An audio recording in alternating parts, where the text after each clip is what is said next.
கொஸ்டினை பாருங்க 3:5 என்ற விகிதத்தில் இருக்கும் 3:5 ரேஷியோங்க. நெக்ஸ்ட் வந்து இரு எண்களின் மீப்போமா எல்சிஎம் வேல்யூ வந்து 300 எனில் அவ்வெண்கள் என்ன, அந்த நம்பர்ஸ் என்னன்னு சொல்லி கேட்டிருக்கிறாங்க.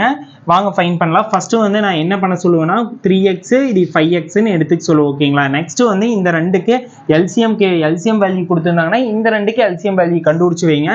இந்த ரெண்டுக்கு எல்சிஎம் வேல்யூ கண்டுபிடிச்சு என்னங்க வருது, நம்பர் ரெண்டுலையுமே காமன் நம்பர் இல்லை, டைரக்டா மல்டிபிளேஷன் பண்ணி போடுவாங்க. 3 × 5 என்னங்க 15 வருதாங்க.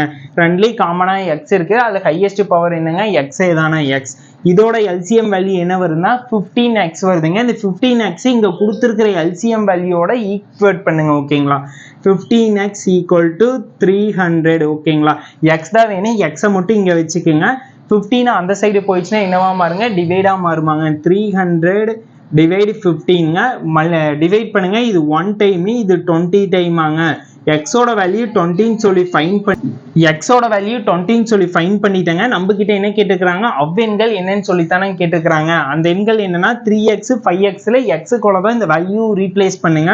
3 × 20 மல்டிப்ளேஷன் பண்ண என்னங்க வருது 60 வருதாங்க. அதே 5 × 20 மல்டிப்ளேஷன் பண்ணா 100 வருதாங்க. ஆப்ஷன் சி தாங்க ஆன்சர். எல்லாருக்கும் தெளிவா புரிஞ்சிருக்குன்னு நினைக்கிறேன். ஃபர்ஸ்ட் என்ன பண்ணனா இந்த 3:5 வந்து 3x 5xன்னு ஃபைன் பண்ணிக்கிறேன். அதுக்கு வந்து எல்சிஎம் வேல்யூ கண்டுபிடிக்கிறேன். ஏன் எல்சிஎம் வேல்யூ கண்டுபிடிக்கிறாங்க, இங்க எல்சிஎம் ஓட வேல்யூ கொடுத்துக்கிறாங்க. அந்த வேல்யூ இந்த வேல்யூக்கு ஈக்குவேட் பண்ணா ஈஸியா ஃபைன் பண்ணிடலாம்னு சொல்லி ஒரு ரீசனுக்காகத்தான் நம்ம அப்படி அப்ரோச் பண்றோம். நம்ம ஒவ்வொரு சம்முமே எப்படி ஈஸியா சால்வ் பண்றங்கிறத அந்த கொஸ்டின்லயே இருக்குங்க.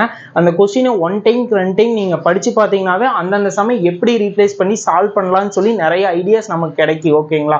எல்லாத்துக்கும் புரிஞ்சிருக்கு. நெக்ஸ்ட் சம் அப்ரோச் பண்றேங்க.